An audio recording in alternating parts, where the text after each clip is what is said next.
Hello everybody, it's Mel. Thank you so much for joining me today for my August reading wrap-up.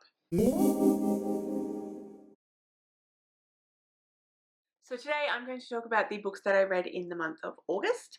Before I do that though, I just want to mention that I did participate in one readathon throughout the month, and that was Pickpongathon, which is a readathon that is created and hosted by my good friend Crystal from Bon Book Reviews. I will link her channel in the description below, along with anyone else that I talk about today, so you can go and subscribe, watch their content, do all those good things. So this one was a competitive readathon. I was on team, I can never remember how to say the name properly, Pros, I think is the name of the team that I was on. And yeah, so I was on that team and I read some books for the team. I do need to apologise to my team though, because I did not read that many books and so I was not a hugely helpful competitor. But anyway, it was fun, I had a good time, and I think that's probably the main thing at the end of the day. Before I go into detail about all of the books, I'm going to go through my stats for the month and yeah, let you know how all that went. If you are not particularly interested in the stats, or you are particularly interested in a book specifically, the timestamps are down below so you can go flip around. But yeah, let's do stats. So I read 6 books throughout the month of August, and those 6 books gave me 2,278 pages that I read throughout the month. So I do have a bunch of different like specific things that I'm looking for in the books that I want to keep track of, as well as the genres, whether the format, the age range, and my star ratings and all of that sort of thing. So that's what we're going to talk about now. So for LGBTQIA+ rep, one of the books had LGBTQIA+ rep within them. One book was written by a BIPOC author, so a Black, Indigenous, or person of colour author. I did not read any books written by an Australian author, which also means I didn't read any books written by an Australian Indigenous author. I did not read any books that were translated from another language into English, and I did not read anything that was non-European inspired. I'm not doing well with either of those two. Well, any of those things, really, which isn't ideal, but yeah, that's where we are. In terms of the format, I read 5 of the books physically. I didn't read any ebooks in August, but I did read 1 audiobook. One of the books I read was a young adult. I didn't read anything that was middle grade, and the rest, which was 5 books, were adult. In terms of, like I said, format as well, I had 1 comic or graphic novel manga. I read 1 book off my physically owned TBR. I didn't have any rereads this month. Moving into genres, I read 1 fantasy, 1 historical fantasy. I didn't read any historical fiction or sci-fi dystopian. I didn't read any paranormal or fabulism. I read 1 contemporary/literary. I read 1 romance. None of the books were dark academia, horror, or gothic. 1 was a thriller/mystery. Didn't read anything that was non-fiction or a classic. I did not have any DNFs, so I'm happy with that. I didn't have any 2 stars either. 2 of the books that I read I gave 3 or 3.5 stars. 4 of the books that I read I gave 4 or 4.5 stars, and I did not give anything a 5-star, which is a bit of a shame. My average star rating for the month of August was 3.83, which is a little bit of a dip for the rest of this year, which is a bit of a shame, but still a reasonable stat, I think. And the average core pile rating was 7.1. So those are all the stats for all the books that I read in the month of August. Let's go through now and talk about the books that I read. I always do this in order of which I put them into core pile or into the journal.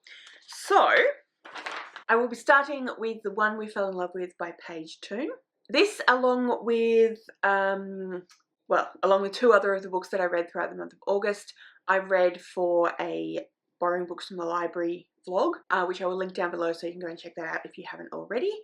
I had a lot of fun making that vlog, and I hope that you have, those that have watched it, have had fun watching it, and if you have not already, I hope that you do, because yeah, it was a lot of fun to film and create, so that is linked down below. So yes, I read The One We Fell in Love With by Page 2. This is a contemporary There are definitely romantic elements in this book, and there's fairly strong romantic plots, but I wouldn't say that it's specifically and only a romance. So it's a little bit hard to describe just simply because there was a twist in the middle which did change what you knew to be happening, and for me personally changed how I felt about what some of the characters were feeling and doing. But basically we follow 3 sisters, and when they are in their mid-teens, I believe, a family moves in next door, and the family has one child, and he's a boy, and he's around they're twins, they're triplets, the girls, and he's around the same age as them. Anyway, as he's moving in, one of the sisters goes and speaks to him, introduces herself to him, and she finds him very attractive, and she kind of stakes her claim. She invites him out for lunch, and then she kind of goes back into her house and stakes her claim with her sisters and says, he's mine. I met him first. I like him. That's it. He's mine. And the other 2 sisters go along with that, even though both of them do find him very, very attractive as well. But anyway, these 2 go on their date, and they end up dating. And they end up dating for most of their the rest of their teen years, up into college years. Yeah, then they separate and then get back together again, and they're going to be married. And we follow 2 different timelines. So we come in at the point where they are going to be married, but then one of the other sisters still has quite strong feelings for him, and then the other sister thinks she does as well. And we follow the different sisters and how they feel about the situation, and their relationship with each other, their relationship with their parents, and just like how different they are and how similar they are, and this relationship that they all have separately, individually, but also kind of as a unit with this guy that lives next door. And yeah, as I said, there's a reveal in the middle which changes kind of your opinion on what's been going on, and changes how things progress, which I won't reveal to you, obviously for spoilers, but it did surprise me, and I was definitely intrigued by it, and it definitely made the rest of the book different and interesting enough that I was enjoying it. I did enjoy the book. It wasn't a favourite by any means, but I had a fun time with it. I thought it was pretty well written. I liked the way the characters were done. I thought that it was an intriguing premise. And like I said, I liked the reveal in the middle. In Corpile, I gave this a 6.57, which works out at 3.5 stars. So, like I said, not a favourite by any means, but definitely a good time.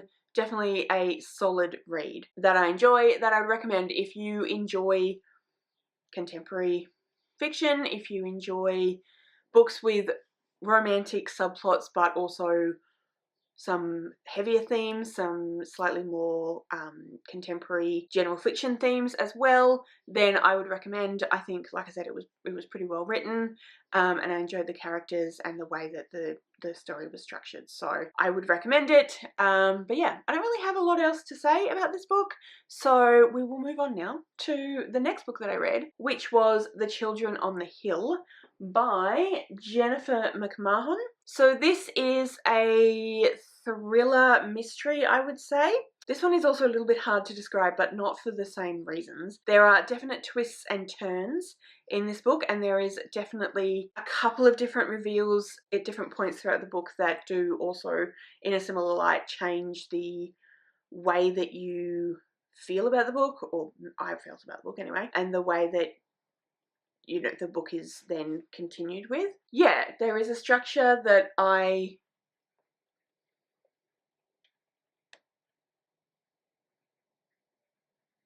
Sorry, I'm just grinning because Peanut is drinking water out of a glass, which I think is actually full of fizzy water, and I wouldn't have thought that she would like that, but she seems to be drinking it. It was given to Rowan's dad last night, but he didn't actually end up drinking it, so it's been sitting on the bench for the night, and maybe it's gone flat, or maybe it was never fizzy. I don't actually know, but I wouldn't have thought Peanut would like fizzy water, but anyway, that's really, really not the point.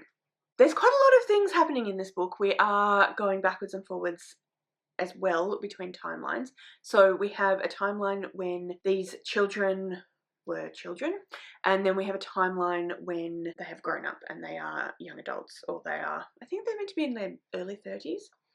So when they are children, we have the brother and sister who live with their grandmother, and their grandmother is the owner, CEO person that runs this mental health asylum. They have their house where they live, and then they have the asylum, which is on the same property. And the children don't necessarily have, they don't have complete access to the asylum at all, but they do have, like, they can enter it. They have interacted with some of the different patients. The grandmother sometimes brings them to dinner and different things like that. So they live on the property. And then when they are, I think, about 13, the grandmother brings home a girl the same age who is from the asylum. And they bring her into the house and they kind of make her part of the family. And then many years later, one of the children, now they've grown up, one of the children is, they've been advised for various reasons, which you find out as the book goes on. They've been advised, they've changed their names, they've been advised not to discuss this asylum or where they're from. One of the children has done that, and he's just changed his name, just living a normal life. One of the children has changed their name, living a normal life, sort of. She is actually a kind of monster hunter, and she has a podcast. She's been on various TV shows. She's written several books. She does lecture tours around different universities and different cons and different things like that around the States, talking about monsters and talking about, like, yeah, different aspects of monsters and what monsters do and what monsters are like and how they come into the world and all these sorts of things. And she's also, like I said, a monster hunter. So she has this blog where she, or this podcast where she talks about the various different monsters that she's kind of hunting down and trying to find. And yeah, we learn how these things kind of tie together. We learn more about what was going on when they were kids, and we learn more about this monster that is currently active and is kidnapping young women. And yeah, that's all I'm going to say about this book, because partly spoilers and partly because it's a little tricky, as you may have guessed from my kind of umming and ahhing. It's a little tricky to figure out how to really talk about it. I really quite enjoyed this one as well. My ratings, I gave this one a 7.57 in Copilot, which works out to be 4 stars. So I did enjoy it quite a bit. I thought that it was well written. I thought that it was well structured and put together. I do, as you probably know, quite enjoy books that go backwards and forwards between different timelines and talk about things that have happened in the past and then explore how that's affected the future and then reveals things along the way. So I did really enjoy that aspect of the book, and I thought that it was put together really, really well. I liked the reveals as they came up. There was a main thing that I suspected was the case, which might bother other people. I'm sure that there are other people who read more of this sort of thing who would find that irksome because, you know, they would have figured it out quicker. They probably would have figured it out quicker than I did. But I was suspicious of what I thought was going on, and then it turns out I was correct, which I actually enjoyed, but I can understand that people might find that a little bit irksome. But nonetheless, I did enjoy it. And yeah, like I said, I thought it was well done. I thought that it was interesting. There are some trigger warnings, I would say, for those sorts of old school asylum stories about how inmates and patients were treated, specifically around children and how children were treated. There is some discussion about eugenics, so that's definitely something to be aware of if you're going into this book. But if those are the sorts of things that you are interested in, that you enjoy, I would definitely recommend. I do think that it was well written, well paced, well put together, all of those sorts of things. So yeah, that's the book. Let's move on now to the next book that I read, which was Laur Olympus by Rachel, I think it's Rachel Smythe, but I'm not 100% sure whether it's Smythe or Smith, but anyway, the image of the book is on screen. So this is a graphic novel. This is the first in a series of graphic novels, and it is a retelling or reimagining of the myth of Hades and Persephone. So Hades and Persephone is a Greek mythology, a Greek myth. Hades is the king of the underworld, and Persephone is the daughter of another goddess, Demeter, and she was essentially kidnapped by Hades and brought to the underworld. Demeter was completely devastated by this situation, and she made a deal with Hades whereby Persephone would live in the underworld with Hades during winter, and then live with her mother in the world, on Earth and in Olympus the rest of the time. So that's the actual myth. So this is a retelling of the myth, and we are imagining that the gods are living like it's a more modern era. We still have the king of the gods, Zeus. We still have the god of the underworld, Hades, and all of those things. Olympus is a city in which people live rather than being a mountain. And Persephone has travelled from the country where she grew up into the city because she wants to start her life in the city. She is in her early 20s, and she's rooming with Artemis, I'm pretty sure, and kind of making friends with other people in the city of Olympus. Artemis takes her to this party one evening, and it is a party is hosted by Zeus, and obviously Hades is present. He sees Persephone and he thinks she's absolutely gorgeous, and she ends up going, I won't reveal what happens exactly, but she ends up going with him that evening home with him. Nothing happens, but they chat and whatnot, and they kind of develop this friendship, and then various other things occur, and it's about them developing this friendship, and then I'm assuming later in the series they will develop a relationship. So I did enjoy this one. I gave it 7 in Corpire, which is 4 stars as well. So I definitely did enjoy this one, but I will say that, I mean, it's a retelling, which is fine, but there's virtually nothing about the original myth that is in this one. So if you are a mythology person and you know about Hades and Persephone, and you are expecting something a little bit more along the lines of something that, like what Jennifer Saint might write, of a kind of feminist retelling of Persephone's story, you will not get that in this. This is a contemporary, I assume romance, later in the series, graphic novel, which happens to be retelling,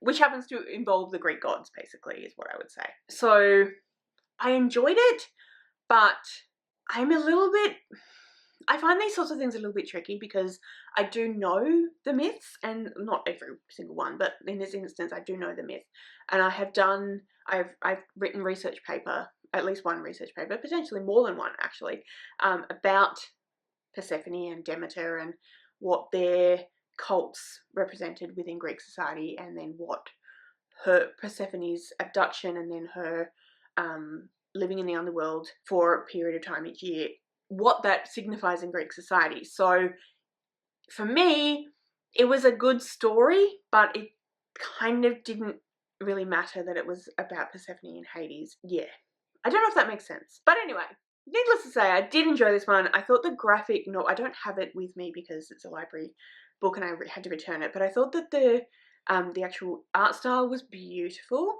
I love the colour palette. It's pinks and blues and purples, which I'm sure you can tell is my colour palette. So I really, really enjoyed the art style. I thought that it was well put together. I did enjoy the characters. I did enjoy the way that it was written. Had it been just any other bunch of people, I would have had the same feeling about it, which is, I think, part of the reason why I haven't given it a higher rating. But I did enjoy it, and I definitely thought it was well written. I definitely enjoyed the characters. So yeah, if those are the sorts of things that you enjoy, if you enjoy graphic novels, then I would recommend.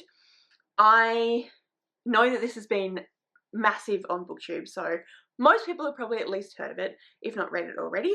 But yeah, if you've not picked it up yet and you are interested, I would definitely recommend that you do. Like I said, I did really enjoy it. I thought it was well done, and the art style was absolutely gorgeous. So that is my main recommendation for this one, is the art style, to be honest. But anyway, yeah, so that was Laur Olympus by Rachel Smythe. The next book that I read was My Dark Vanessa by Kate Elizabeth Russell. I buddy read this with my friend Michelle. What can I say about this book? This book was quite popular, quite well liked and well known a couple of years ago. Talked about by a lot of different booktubers a couple of years ago. So probably most of you have heard of this book at the very least. So this one is quite a lot. There's a lot going on. There is a lot of confronting material in this book. It's definitely not a book for everyone. I very much struggle to say that I enjoyed it, even though I gave it a high rating. So I believe I gave this one 4 stars as well. Let me just double check. I gave this one 7.43, so a higher corpore rating, and that does work out at 4 stars also, because of how well it was written and because of how well the discussion was had. But it was very full on, and the discussion, not what you would expect from this kind of book, and so that in and of itself was quite confronting. So let me give you a bit more information.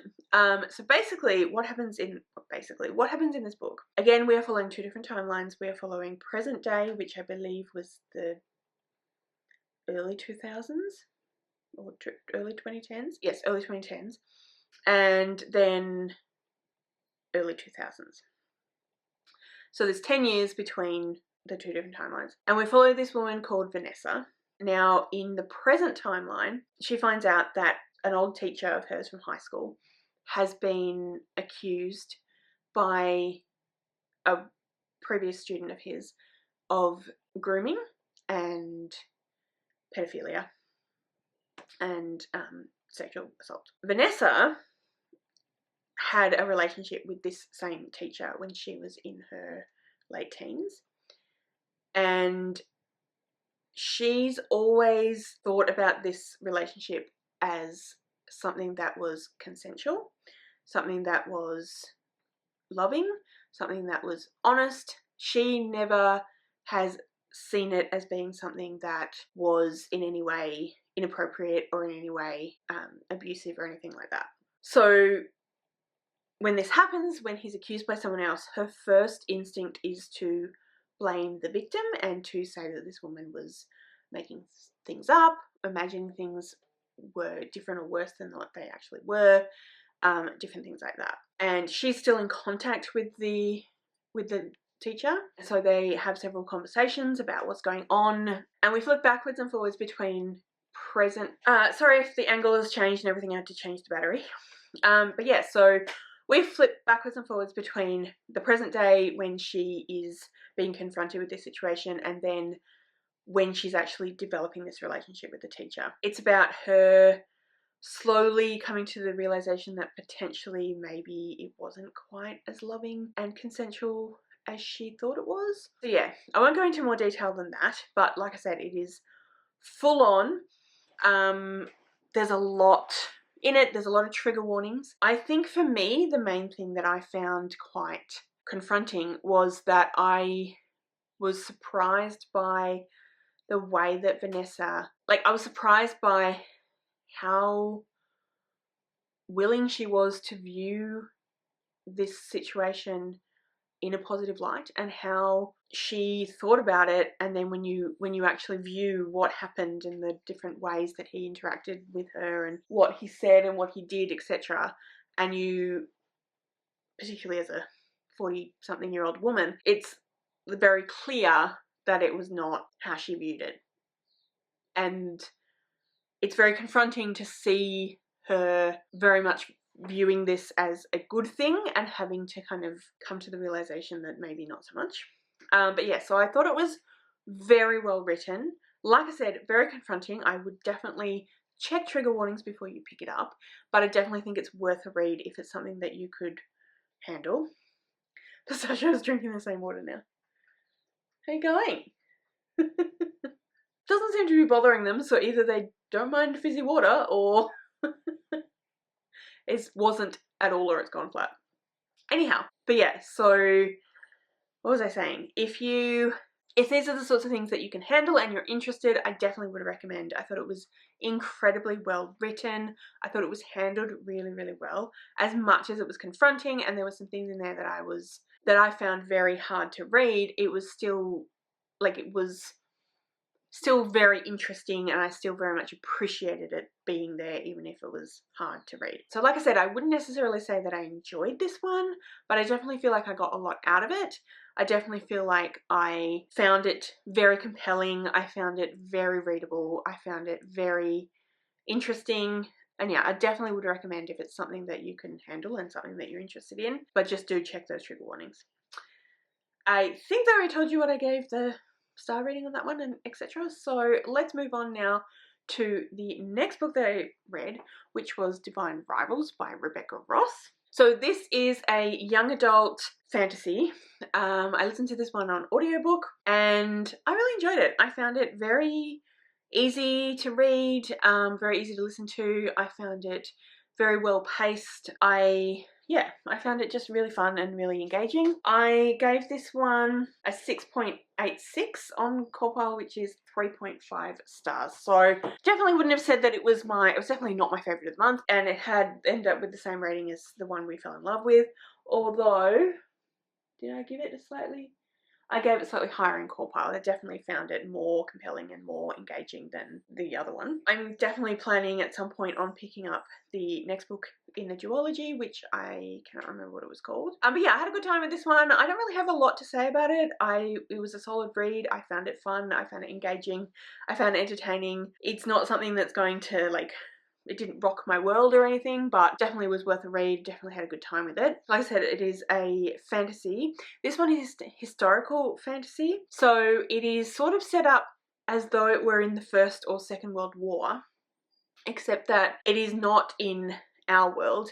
It is in, I guess, an alternative version of our world maybe. So the war is actually between the gods, two different gods, and humans have been drafted into the different sides of this war. And we follow two people, Iris and Roman, and they are, what's the word I'm looking for? They're journalists who work for the same paper, and they are columnists who are up for a particular role, and they're kind of rivals against each other for the role. But this is happening, they're living in a city and they're doing this, but somewhere else in the world is a war that is happening. And so some of what they're writing about and some of what is being talked about in the media and other papers and whatnot is the war, and how everything's going. And yeah, it's kind of, like I said, it's fantasy, but it's kind of historical fantasy in that we follow these characters as they are experiencing the war and the effects of the war and what's happening and etc. But yeah, I enjoyed this one. Like I said, I had a good time with it. I don't really have a lot else to say about it, but definitely something that I'd recommend if that's the kind of thing that you're interested in. And yeah, that's it. And then the final book that I read in the month of August was At Your Age, Eve Brown by Talia Hibbert. So this is the third and final book in the Brown Sisters trilogy. These are contemporary romances, and we follow three sisters. Each book is a different sister. So the first one was Chloe, then we have Danny, and then we have Eve. Eve is the youngest of the three sisters, and the family are really quite well off. And Eve has always struggled to kind of find a job or a role or a vocation that has been really appealing to her and that has kept her engaged, and she has always kind of flitted between roles and jobs and vocations. And we open with her parents basically deciding that they've had enough of this and they want Eve to settle down and get an actual, they don't mind what it is. She can run a company, like it doesn't have to be just go and get, you know, your bog standard telemarketing job. They want her to find something that she is actually going to stick to and actually going to engage with and actually going to participate, you know, follow through with. So they cut her off as a way to try and encourage her to actually do that, because they think that she's been not doing that because they've made it too easy for her. They've made it too simple for her to just be done whenever she's bored or whatever. And in a fit of anguish and rage about this situation. Eve drives off and she just drives off into the countryside of the UK, which is where they live, and she ends up stopping at this B&B, and she sees that there's an ad for a chef at this B&B, and she decides just on a whim that maybe I could do that. I like cooking, that could be fun. So she goes into the interview entirely unprepared, and she has this really weird interview and the owner of the B&B just is completely like, nope, don't want to bar of her, she's a pain in the ass, no. And then for various reasons which I won't go into, as she's leaving, it's raining and she ends up running over trying to get out of the car park. She runs over Jacob, who's the owner of the B&B, and he ends up with a broken leg, and his best friend convinces him that he needs to hire Eve to help out in the B&B, at least until she's well enough to run it properly himself. And yeah, that's what happens. And then it becomes a relationship. We do have some exploration of neurodivergence in this book. Jacob has autism, and Eve is exploring potentially her own neurodivergence and potentially whether she has autism herself. As far as I'm aware, Tali Hibbert, it is Own Voices. Tali Hibbert is an autistic author, and so I believe that it's reasonably well put together in that sense. I've heard many good things about these books and how they approach the various different situations in which people live, and they're being, it's very well represented. So we have, in Chloe, we have fibromyalgia, so we have chronic illness, and we also have trauma from previous relationships. In Danny's book, we have anxiety, different sexualities are represented. It's just, there's a range of different things that are represented in the books that are done really, really well, I thought, and I also heard from Own Voices reviewers as well that those things are done really, really well. So definitely something that I think that is worth picking up. I really, really enjoyed this one. I thought it was funny. I thought it was fun. I liked the different characters. I did enjoy the portrayal of autistic characters, and also the portrayal of starting to figure out your own circumstances and what that means to you. And yeah, I just thought it was really, really well done. Lots of fun, very engaging. I think Tali Hibbert is an excellent author. I've really enjoyed all three of the Brown Sisters books that I've read, or that exist. So I gave this one a 7.14, which is 4 stars as well on Courtpile. I mean, 4 stars, 7.14 on Courtpile. So yeah, that is everything that I read in the month of August, and that's it from me. Let me know in the comments below if you've read any of these books and what you thought of them. Did you have similar feelings to myself, or did you have totally different feelings? Did you like them more? Did you like them less? Etc, etc. Let me know all of that down in the comments below. Let me know also what books you read in August. If you'd like to leave me a comment but you don't know what, then leave me... Well, we've had quite a few books with like bluey kind of covers, so just leave me some kind of blue emoji. Blue heart or some other emoji that is mostly blue. All of my social media details are listed in the description below, so if you'd like to go and follow me on any of those other platforms, please feel free to do so. Thank you so much for joining me today. I really hope you enjoyed this video. If you did, I would absolutely love it if you would subscribe to my channel and give this video a thumbs up. And yeah, like I said, thank you so much for joining me today. I really hope you enjoyed this video, and I'll see you next time.